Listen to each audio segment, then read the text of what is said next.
ಬೇಡಿಕೆ ಈಡೇರಿಕೆಗೆ ಹೋರಾಟ. ಕರ್ನಾಟಕ ವಸತಿ ಶಿಕ್ಷಣ ಸಂಸ್ಥೆಗಳ ಸಂಘ ವಿವಿಧ ಬೇಡಿಕೆ ಈಡೇರಿಸುವಂತೆ ಆಗ್ರಹಿಸಿ ಹೋರಾಟ ನಡೆಸಿದರು. ಕ್ರೈಸ್ಮನ ತಾಯಿ ಧೋರಣೆಗೆ ಜೀತದಾಳಗಂತೆ ದುಡಿಸುತ್ತಿರುವ ಸರ್ಕಾರಕ್ಕೆ ಬೇಕೇ ಬೇಕು, ಬೇಕೇ ಬೇಕು. ಅಯ್ಯಯ್ಯೋ ಅಯ್ಯಯ್ಯೋ, ಅಯ್ಯಯ್ಯೋ ಅಯ್ಯಯ್ಯೋ, ಕಾಯಂ ಮಾಡಿ ಇಲ್ಲವೇ ವಿಷ ಕೊಡೆ, ವಿಷ ಕೊಡಿ.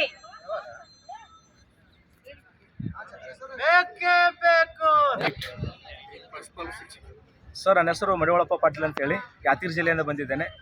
ಇವತ್ತು ನಾವು ಕರ್ನಾಟಕ ವಸತಿ ಶಿಕ್ಷಣ ಸಂಸ್ಥೆಯ ಸಂಘದಡಿಯಲ್ಲಿ ಸುಮಾರು 15ರಿಂದ 16 ವರ್ಷಗಳ ಕಾಲ ನಿರಂತರವಾಗಿ ಮುರಾರಿ ಶಾಲೆ ಒಳಗೆ ಕಿತ್ತೂರಾಣಿ ಚೆನ್ನಮ್ಮ, ಅಟಲ್ ಬಿಹಾರಿ ವಾಜಪೇಯಿ ಸ್ಕೂಲ್ಗಳಲ್ಲಿ ನಾವು ಬೇರೆ ಬೇರೆ ಜಿಲ್ಲೆಗಳಿಂದ ಇವತ್ತು ನಾವು ಇಲ್ಲಿ ಬರಲಿಕ್ಕೆ ಉದ್ದೇಶ ಇಷ್ಟೇ. ನಮಗೆ ಕೇವಲ 8,000 ವೇತನವನ್ನು ಕೊಡುತ್ತಾ ನಮ್ಮನ್ನು ಜೀತದಾಳಗಳಂತೆ ದುಡಿಸಿಕೊಳ್ತಿದ್ದಾರೆ. ಅದನ್ನು ಬೇಸತ್ತು ಇವತ್ತು ನಮಗೆ ಸರ್ಕಾರ ನಮ್ಮ ಸ್ಕೂಲ್ನೊಳಗೆ ಇರ್ತಕ್ಕಂಥ ಇವತ್ತು ಪರ್ಮನೆಂಟ್ ಶಿಕ್ಷಕರಿಗೆ 60ರಿಂದ 70,000 ಪೇಮೆಂಟ್ ಕೊಡ್ತಾರೆ. ಅದೇ ನಮಗೆ 8,000 ಪೇಮೆಂಟ್ ಇವತ್ತು ನಮಗೆ ಯಾವುದೇ ರೀತಿಯ ಹೆಂಡ್ರ ಮಕ್ಕಳಿಗೆ ಸಾಕ್ತಕ್ಕಂಥ ಒಂದು ಪರಿಸ್ಥಿತಿ ಬಂದಿದೆ.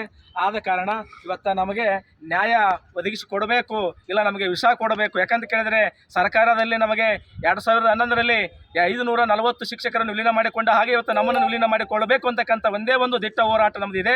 ಹಾಗಾಗಿ ಇವತ್ತು ಮಾನ್ಯ ಸಚಿವರು ಇವತ್ತು ವಿನಂತಿ ಮಾಡಿಕೊಳ್ತಾ ಇದ್ದೇನೆ, ದಯಮಾಡಿ ನಾವು ಇವತ್ತು ಕಷ್ಟದ ಕಾಲದೊಳಗೆ ಶಾಲೆಗಳನ್ನು ನಡೆಸಿಕೊಂಡು ಬಂದವರು ನಾವು, ಇವತ್ತು 100ಕ್ಕೆ 100 ಫಲಿತಾಂಶ ತಂದುಕೊಟ್ಟವರು ನಾವು.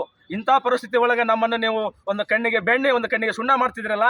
ಇವತ್ತು ಕಾಂಗ್ರೆಸ್ ಸರ್ಕಾರ ಬಡವರ ಪರವಾದಂಥ ಸರ್ಕಾರ ಅಂತ ಹೇಳ್ತೀರಿ. ಇವತ್ತು ಇಷ್ಟು ಮಂದಿಗೆ ಅನ್ಯಾಯ ಆಗ್ತಿದೆ. ಇವು ಬಡತನದ ಇರ್ತಕ್ಕಂಥ ಶಿಕ್ಷಕರ ಒಂದು ಗೋಲಿ ಕಣ್ಣಿಗೆ ಕಾಣ್ತಾ ಇಲ್ಲ. ದಯಮಾಡಿ ನೀವು ನಮಗೆ ನ್ಯಾಯ ಕೊಡ್ರಿ, ಇಲ್ಲ ಇವತ್ತು ವಿಷ ಕೊಟ್ಟು ಹೋಗಿರಿ ಬಂದು ಅಂತ ತಿಳ್ಕೊಂಡು ತಮ್ಮೆಲ್ಲ ವಿನಂತಿ ಮಾಡಿಕೊಳ್ತಾ ಇದ್ದೀನಿ. ಯಾಕೆಂತ ಕೇಳಿದರೆ ಇವತ್ತು 8,000 ಪದ್ಧತಿ ಇವತ್ತು ಜೀತ ಪದ್ಧತಿಗಿಂತ ಕನಿಷ್ಠವಾದಂಥ ಒಂದು ಪಗಾರಗಳನ್ನು ದುಡಿತಾ ಇದ್ದೇವೆ. ನಮ್ಮ ಮಕ್ಕಳನ್ನು ಇವತ್ತು ಬೇರೆ ಬೇರೆ ಸರ್ಕಾರಿ ಶಾಲೆಯಲ್ಲಿ ಓದಿಸ್ತಾ ಇದ್ದೇವೆ. ಶಾಲಾ ಮುಗಿಸಿಕೊಂಡು ಹೋಗಿ ಇವತ್ತು ಬೇರೆ ಬೇರೆ ಅಂಗಡಿಗಳಲ್ಲಿ ಸಪ್ಲೈ ಕೆಲಸ ಮಾಡ್ತಾ ಇದ್ದೇವೆ ಶಿಕ್ಷಕರು. ಇಂಥ ಹೀನ ಸ್ಥಿತಿ ನಮಗೆ ಬಂದಿದೆ ಅಂದರೆ ಇವತ್ತು ಸರ್ಕಾರ ಇವತ್ತು ಏನು ಮಾಡ್ತಾ ಇದೆ ಬಡವರ ಪರವಾಗಿ ಅಂತಕ್ಕಂಥ ಒಂದು ವಿನಂತಿ ಇದೆ. ದಯಮಾಡಿ ಅರ್ಥ ಮಾಡಿಕೊಂಡು ನಮ್ಮನ್ನು ನಿಮ್ಮ ಸಂಘದ ಒಳಗೆ ವಿಲೀನ ಮಾಡಿಕೊಳ್ಬೇಕಂತಕ್ಕಂಥ ಒಂದು ಎಲ್ಲರ ಒಂದು ವಿನಂತಿ ಇದೆ. ದಯಮಾಡಿ ಆ ಕೆಲಸ ತಮ್ಮಿಂದ ಮಾಡಬೇಕು ಅಂತ ತಿಳ್ಕೊಂಡು ತಮ್ಮೆಲ್ಲ ಕೈ ಮುಗಿದು ಬೇಡಿಕೊಳ್ತಾ ಇದ್ದೇನೆ.